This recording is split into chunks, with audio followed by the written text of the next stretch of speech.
बिहार में बतौर वजीर आला नीतीश कुमार का दौर खत्म होने वाला है, तो पहली बार माना जा रहा है कि बिहार में बीजेपी का अपना सीएम होगा। नई सरकार की टाइमलाइन करीब करीब तय हो गई है। जराये के मुताबिक हर मास के बाद हलफ बर्दारी हो सकती है। 18 अप्रैल को नई सरकार बन सकती है। नई सरकार का ब्लूप्रिंट भी तैयार है। बीजेपी कोटे से सीएम और 8 मंत्री होंगे। जेडीयू से 13 वजीर, एलजेपीआर से 2, हम और आरएलएम से 1-1 वजीर होंगे। जो परिस्थितियां बदली है उसमें अब बीजेपी बड़े भाई की भूमिका में होगी सरकार में, जबकि जेडीयू छोटे भाई की भूमिका में, यानी मुख्यमंत्री का पद बीजेपी के पास होगा। साथ ही साथ जेडीयू के पास 2 डिप्टी सीएम समेत जो कई विभाग मंत्रियों के हैं उसमें बदलाव के भी संकेत अंदर खाने सूत्रों की मानी तो वो तय हो गए हैं।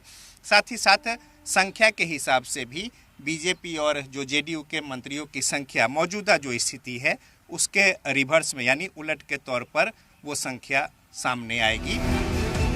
बिहार के लिए ये दिन तारीखी होने वाला है, क्योंकि बिहार की गद्दी पर सबसे ज्यादा दिनों तक राज करने वाले वजीर आला नीतीश कुमार का इक़्तिदार खत्म होगा। तो बिहार में पहली बार बीजेपी इक़्तिदार संभालेगी। 18 अप्रैल को नई सरकार की तश्कील के बाद जल्द ही कैबिनेट की तौसी तय मानी जा रही है, जिसमें बीजेपी कोटे से सीएम और 13 वजीर होंगे। जेडीयू कोटे से 14 वजीर हो सकते हैं। बाकी साथी पार्टियों को लेकर बाद में फैसला होगा, यानी काउंटडाउन शुरू हो चुका है। वजीर आला नीतीश कुमार के पास इक़्तिदार के स्पेशल 15 दिन बाकी हैं। इन 15 दिनों में सीएम नीतीश कुमार का शेड्यूल क्या होगा ये भी तय हो चुका है। 9 अप्रैल को नीतीश कुमार की अमित शाह की मुलाकात मुमकिन है। 10 अप्रैल को पीएम मोदी से भी मुलाकात मुमकिन है। 14 अप्रैल को नीतीश कुमार सीएम ओहदे से इस्तीफा दे सकते हैं। 18 अप्रैल को नई सरकार की तश्कील मुमकिन है। तो आज भी माननीय नीतीश कुमार मुख्यमंत्री हैं, लेकिन राज्यसभा के सदस्य भी हैं। ये बात बिल्कुल सही है। अब संवैधानिक वैधता है कि उनका उत्तराधिकारी आए।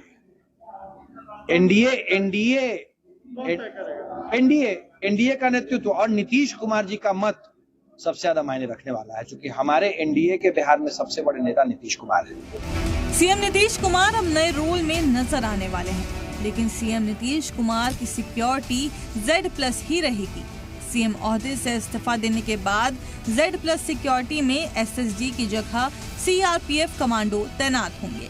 बिहार के मुख्यमंत्री नीतीश कुमार की सुरक्षा मुख्यमंत्री नहीं रहते हुए भी Z+ रहेगी, जिसको लेकर अधिसूचना जारी की गई है।